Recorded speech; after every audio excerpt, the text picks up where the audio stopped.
Okay, so next up we have the first of our companies presenting, which is Western Yilgarn. Western Yilgarn's ASX code is WYX, and it has a market cap of 8 million. Western Yilgarn is an early stage mineral exploration company engaged in the evaluation and development of highly prospective projects across WA. The company is focusing on the Yilgarn Craton region of Western Australia and currently has 2 lead projects targeting highly prospective broad zones of nickel, cobalt, copper, and PGE mineralisation. Presenting today is Company General Manager Gavin Rutherford. Gavin, welcome to the network, and please take it away. Thanks very much, Manny. It's good to be here again in such august company. What I might do is just ask you to stop at the second slide for a second so that people understand that there's yes, you can all memorize that, please, but understand that it is there. And I might take you, if you don't mind, straight through to the 4th slide, because we thank you very much, because we don't have a lot of time. And what I want to do is just bring everyone into a focus point on some stuff that's happening this week. We've got a project out about 70 kilometres south west of Leinster, in the northern goldfields. The market has been making some noise recently about the Ida Fault. This particular section of the Ida Fault that we're in, which is north of, well north of, or about 60 k's north of Delta Lithium, about 90 k's south of Kathleen Valley, but also importantly in very close proximity to Agnew Gold Mine, Lawlers Gold Mine, Mount Keith Nickel, Leinster Nickel, Cosmos Nickel. We've actually picked up this series of tenements in an area that is unexplored. The only evidence we've been able to find of any previous exploration is a line of BHP air core holes that were completed about 15 years ago that found a little bit of laterite nickel. The message to take away from that is that there is nickel. So we started exploring straight away with an auger geochemistry program, and we've just recently completed a 3rd phase of auger geochemistry on those leases. We've completed 3,668 holes, in fact, and the idea behind the auger geochemistry is to get through the transported soils and get through down to what I call the Big Bang soils, the stuff that's been there forever, and that allows us to see exactly what's there and get some geochemical forecasting done by our team. My geologist is Bo Nichols, who is a very, very well-credentialed exploration geologist. Geochemist is Stephen Sugden, once again a very well-known fellow and expert in the industry. And our geophysicist is Kim Franken. So we've got best in class across the 3 disciplines I do use.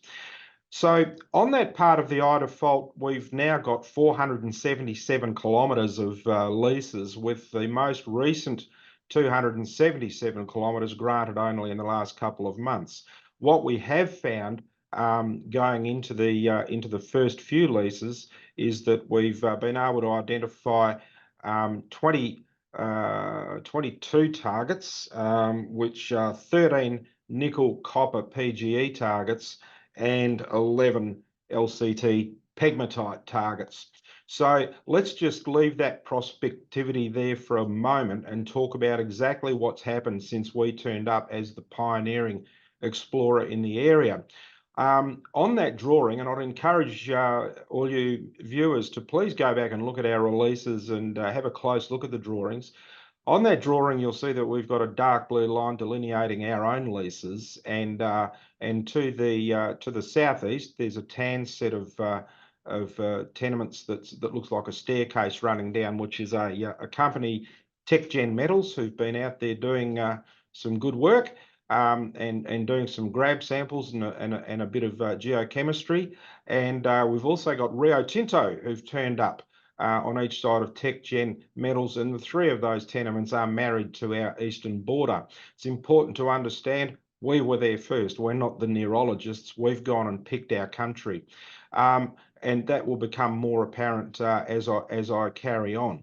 The important part about this is that if you read a release that we've put out about the renaming of our project to the Ida Holmes Junction, what that means is that we have the ownership of the intersection where the very misunderstood, should I say, or little known Holmes Dyke is crossed by the Ida Fault.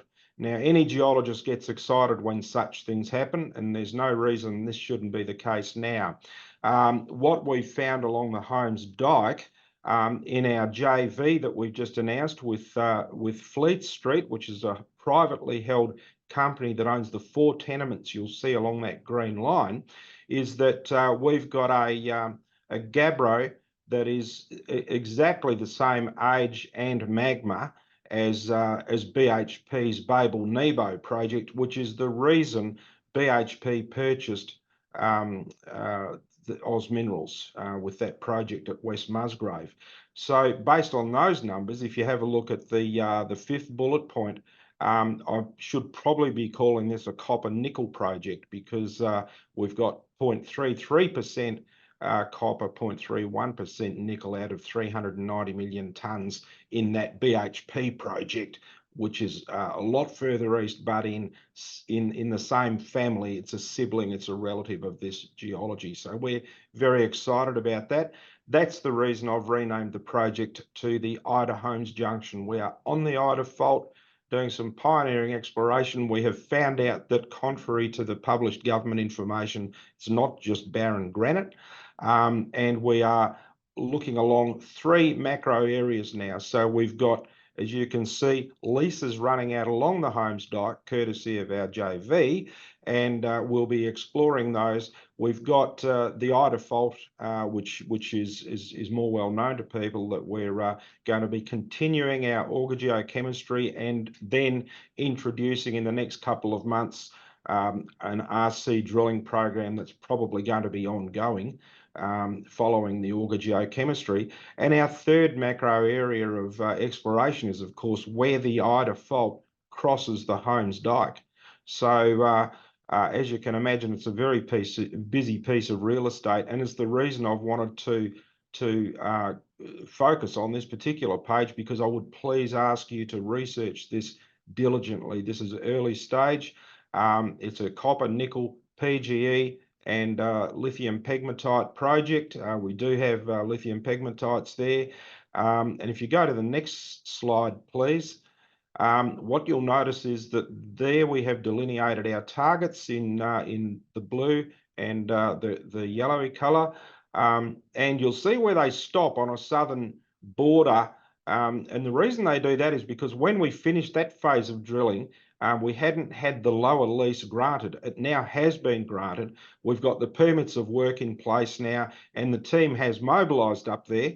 It's a little bit wet, so they've just had to pause for a tick. But the team will continue into the certainly the southern extension of that Tier 1 target we're looking at there, and that will be something that is really pointing straight as an arrow to TechGen's results, and we're quite confident that the Holmes Dyke has got something to do with this. So we're very, very excited about this because it's early stage, but it's got every piece of evidence to support why we should continue exploring and carrying on with this exciting project.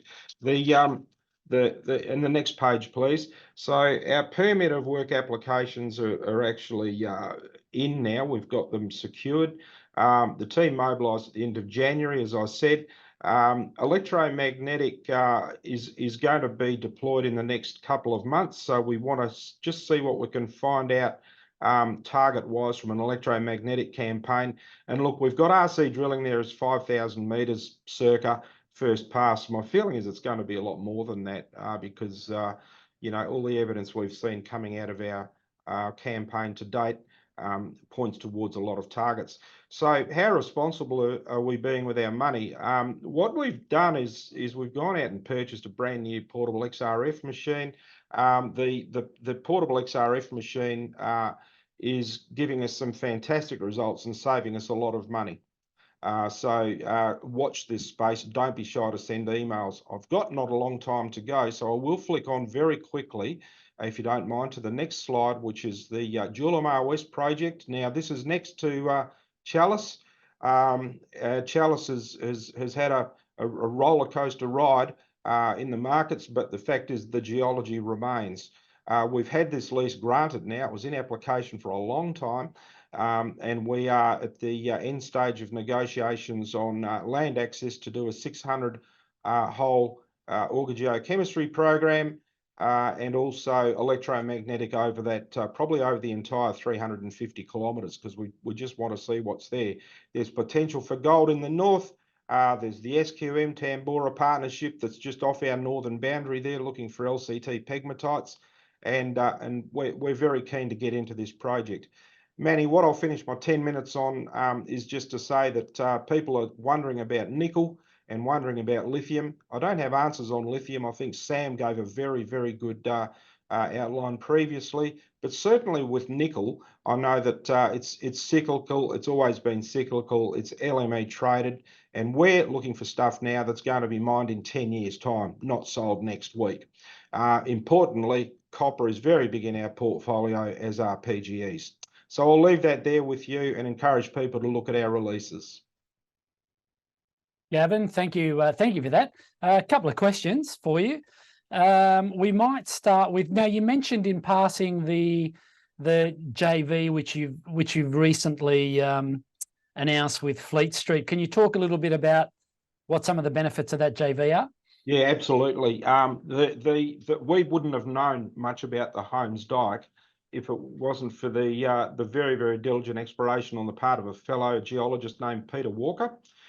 Peter and a chap named Howard too are the owners of these Fleet Street tenements, and I chased them down because you'll notice in our leases there is one small lease that we surround that I'd actually been interested in picking up, and then I found we'd been pipped at the post.